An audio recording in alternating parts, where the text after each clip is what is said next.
Brodie, red and white, mate. How do the colours feel? Feels great. Yeah, absolutely loving it so far. Been up here for a few days and seem to have fitted in quite well, and yeah, really enjoying the weather as well. And coming back to training early too, keen to get stuck in. Talk us through your motivation at the moment and how pumped up you are for next year. Yeah, well, it's been a bit of a different off-season for me. Usually I'm travelling or getting away and experiencing different cultures, and this season was something a little bit different, going through another trade. So I just spent a lot of time at home and trying to get things sort of organised, which I don't know if anyone's moved interstate and had to sort through everything, but it is quite time consuming. So between that, uni, training, it was a really sort of busy period and quite stressful. So we were pretty keen to get up here as soon as we could and look forward to the next chapter and turning over a fresh leaf. And I'm not coming in with any preconceived ideas or expectations. I'm just wanting to come in now and just be my authentic self and try and help win some games of footy here for Sydney. You mentioned that period. Like, when did it all kick off? When did, I guess, the idea kind of come in your head that maybe you would be looking for a trade? Yeah, it was probably. I couldn't put a finger on it. It wasn't probably a particular time, but obviously as things, there was those sorts of sliding doors at Melbourne, and with any good sort of management, any good sort of strategic thinking, you get together with your team and you talk about what the current situation's looking like and what things could look like. Say at the Sydney Swans, and the initial conversations, I was really flattered and had some sort of engagement with Tom Harley, who I knew from my time with the AIS Academy, and to be honest, I was just really blown away that the Swans were interested. Obviously, it's a very proud club and a club that's competed at the pointy end of the season for the last decade or so, and. When I heard that there was some interest, I sort of, in my sort of fashion, I try to be quite considered and take my time and go through the process, and jumped through a few hoops there, and I was just so impressed by their pitch. And the first meeting I had, I walked out with my now fiance, and we were just blown away. We just walked out of the meeting. We just thought, wow, that would be really amazing to land up in Sydney.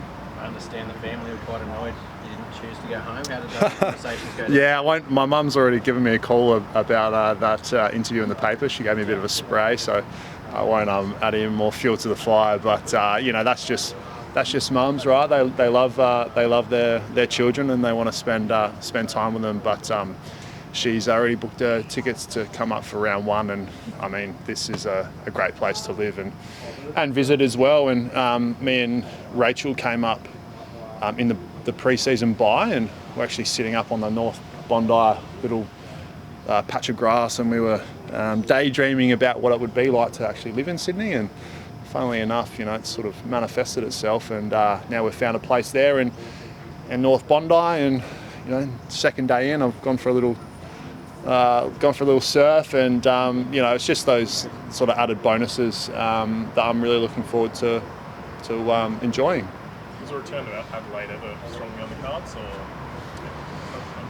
I'm the sort of person that will cross my T's and dot my I's and go through that due diligence period. I think it's a part of good practice to assess all options, and I was really thankful and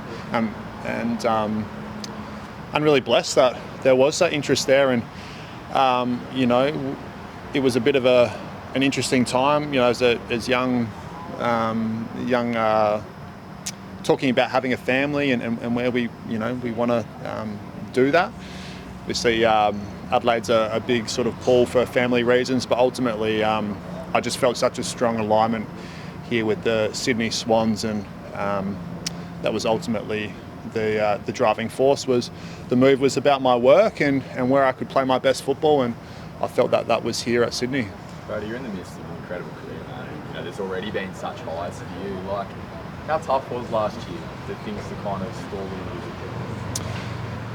Yeah, look, it was tough, but I've used these periods of adversity to really grow as a person and shape me and the sort of leader that I want to be as well. And it's probably given me great perspective as well.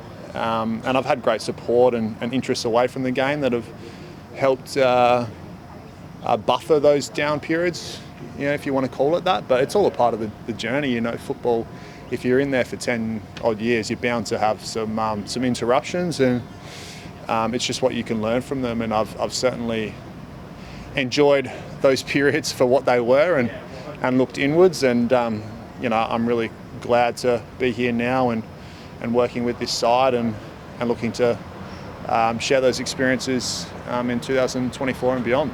Talk about the alignment that you've discovered when you had your interviews with the Swans. What is it culturally that really appealed to you about this place? Because the players speak about the Bloods culture so much. Yeah, and I've been asked about the Bloods culture, and it's something that you know, obviously culture is a little bit intangible. You know, we like to talk about that and put our finger on that, and I'm yet to probably do that. It's, you know, my second day in at the club really, but what I can speak of is just my initial meeting with you know, the power brokers here, and I was just so blown away by their empathy, their ability to listen and engage.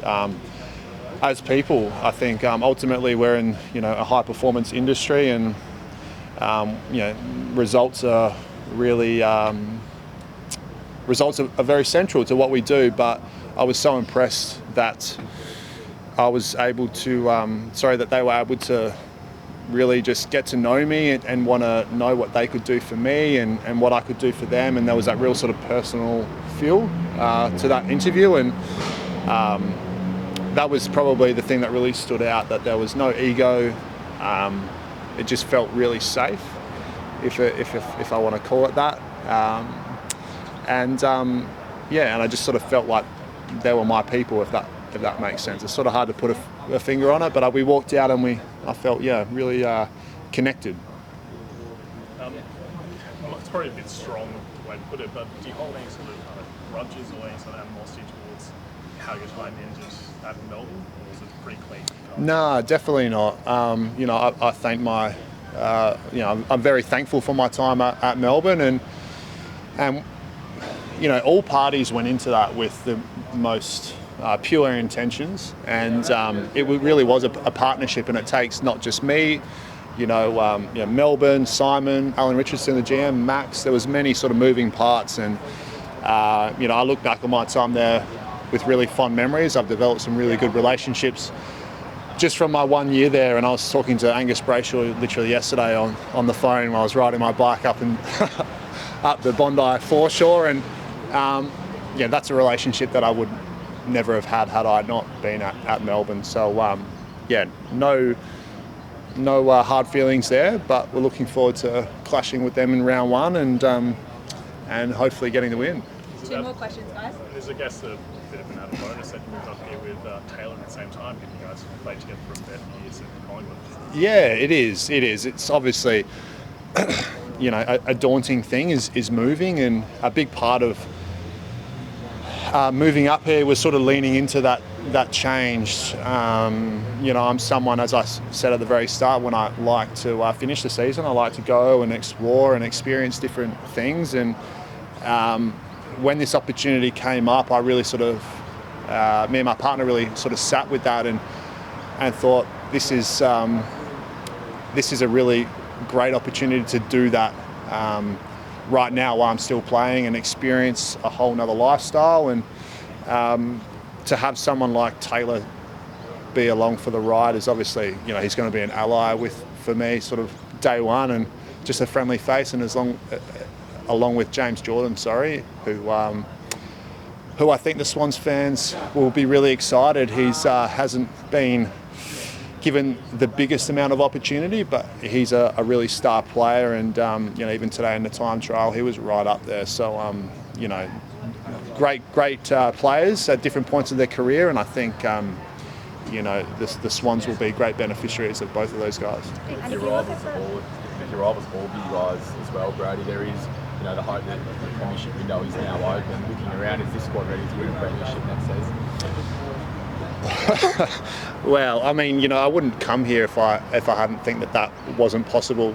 I'm not going to set any preconceived ideas, but that's always the goal, right? That's always the ambition. We'd be wasting our time if we didn't set out to do that, but it doesn't mean that there's other successes that we can't acknowledge and look for in the weeks and the days between now and September, and that's something that I'm really passionate about, and looking forward to bringing that to Sydney. Thanks, guys. Did you have? I just have one quick one. Okay. Just if you look at the likes of Tom Hickey, who came here as an experienced ruckman, and the Swans were able to get the best out of him, is that appealing to you as well? The Swans have been able to do that with ruckman. Yeah, and Tom, actually, when I signed, he slid into my DM, so thank you, Tom. And there's a bit of a fraternity with Ruckman, so he said, mate, you absolutely love it. He couldn't speak highly of you know, the Bloods culture, and he's been around 4 clubs, so that's someone that has been there, he's done it, he's competed at the highest level.